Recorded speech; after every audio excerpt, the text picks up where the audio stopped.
Hi friends, ಪ್ರತಿದಿನ ಅಡುಗೆಗೆ ಸ್ವಾಗತ. ನಾನು ಇವತ್ತು ಹೋಟೆಲ್ ಸ್ಟೈಲ್ ರಸಮ್ ಮಾಡ್ತಾ ಇದ್ದೀನಿ. ಮೊದಲಿಗೆ ಒಂದು ಕಪ್ ತೊಗರಿಬೇಳೆನ ತೊಗೊಂಡಿದ್ದೀನಿ. ಒಂದು ಕುಕ್ಕರ್ನಲ್ಲಿ ಹಾಕ್ತಾ ಇದ್ದೀನಿ. 1-2 ಕಪ್ ನೀರನ್ನ ಹಾಕಿ 1/4 ಟೀ ಸ್ಪೂನ್ ಅರಿಶಿನ ಹಾಕಿ ಮುಚ್ಚಳ ಮುಚ್ಚಿ ಮೀಡಿಯಮ್ ಉರಿಯಲ್ಲಿ ಒಂದು 3 ಸೀಟಿಗೆ ಇಟ್ಬಿಡಿ. ಒಂದು ಸೈಡ್ ಬೇಳೆ ಬೇಯ್ತಾ ಇರುತ್ತೆ, ಇನ್ನೊಂದು ಸೈಡ್ ಒಂದು ಕಡಾಯಿ ಬಿಸಿಟ್ಟಿದ್ದೀನಿ.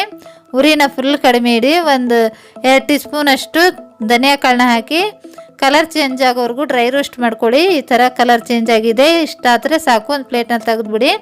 ಒಂದು ಅರ್ಧ ಟೀ ಸ್ಪೂನ್ ಜೀರಿಗೆ, ಅರ್ಧ ಟೀ ಸ್ಪೂನ್ ಕರಿಮೆಣಸು ಹಾಕಿ ಇದು ಕೂಡ ಡ್ರೈ ರೋಸ್ಟ್ ಮಾಡ್ಕೊಳ್ಳಿ. ಒಂದು 1/4 ಟೀ ಸ್ಪೂನ್ ಮೆಂತ್ಯ ಬೀಜ, 1/4 ಟೀ ಸ್ಪೂನ್ ಸಾಸಿವೆನ ಇದು ಕೂಡ ಡ್ರೈ ರೋಸ್ಟ್ ಮಾಡಿ ತೆಗೆದುಬಿಡಿ.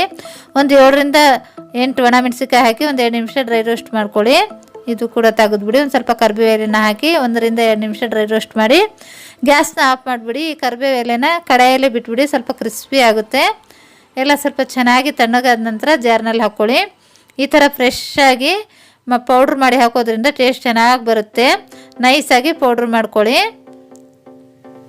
ಈ ಥರ ನೈಸಾಗಿ ಪೌಡ್ರ್ ಮಾಡ್ಕೊಂಡಿದ್ದೀನಿ. 2-3 ಸೀಟಿಯಾಗಿ ಗಾಳಿ ಕೂಡ ಹೋಗಿದೆ, ಬೇಳೆ ಚೆನ್ನಾಗಿ ಬೆಂದಿದೆ. ಒಂದು ಕಡಾಯಲ್ಲಿ ಹಾಕ್ಕೊಳ್ತಾ ಇದ್ದೀನಿ. 1 ಟೊಮೆಟೊನ ಪೇಸ್ಟ್ನ ಹಾಕ್ತಾ ಇದ್ದೀನಿ. 1/4 ಟೀ ಸ್ಪೂನ್ ಅರಿಶಿನ, 2-3 ಟೇಬಲ್ ಸ್ಪೂನ್ ಅಷ್ಟು ಹುಣಸೆ ರಸ, ರುಚಿಗೆ ತಕ್ಕಷ್ಟು ಉಪ್ಪು, 1-2 ಕಪ್ ಬಿಸಿನೀರನ್ನ ಆ್ಯಡ್ ಮಾಡ್ತಾ ಇದ್ದೀನಿ.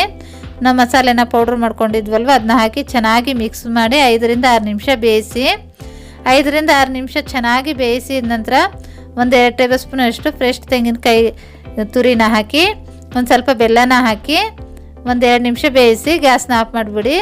ಒಂದು ಚಿಕ್ಕ ಪ್ಯಾನ್ನ ಬಿಸಿಟ್ಟಿದ್ದೀನಿ. ಒಂದು ಸ್ವಲ್ಪನೇ ತುಪ್ಪ ಹಾಕಿದ್ದೀನಿ. ಒಂದು ತುಪ್ಪ ಬಿಸಿ ಆದ ನಂತರ 1/4 ಟೀ ಸ್ಪೂನ್ ಸಾಸಿವೆ, 1/4 ಟೀ ಸ್ಪೂನ್ ಜೀರಿಗೆ, ಒಂದು ಒಣ ಮೆಣಸಿಗೆ, ಒಂದು ಸ್ವಲ್ಪ ಕರಿಬೇಲನ ಹಾಕಿ ಒಗ್ಗರಣೆ ಸ್ವಲ್ಪ ಕೆಂಪಗಾದ ನಂತರ ಈ ರಸಮ್ನಲ್ಲಿ ಹಾಕಿ ಒಂದು ಸ್ವಲ್ಪ ಕೊತ್ತಂಬರಿ ಸೊಪ್ಪನ್ನ ಹಾಕಿ ರೆಡಿಯಾಗಿದೆ. ತುಂಬಾ ರುಚಿಯಾಗಿರೋಂಥ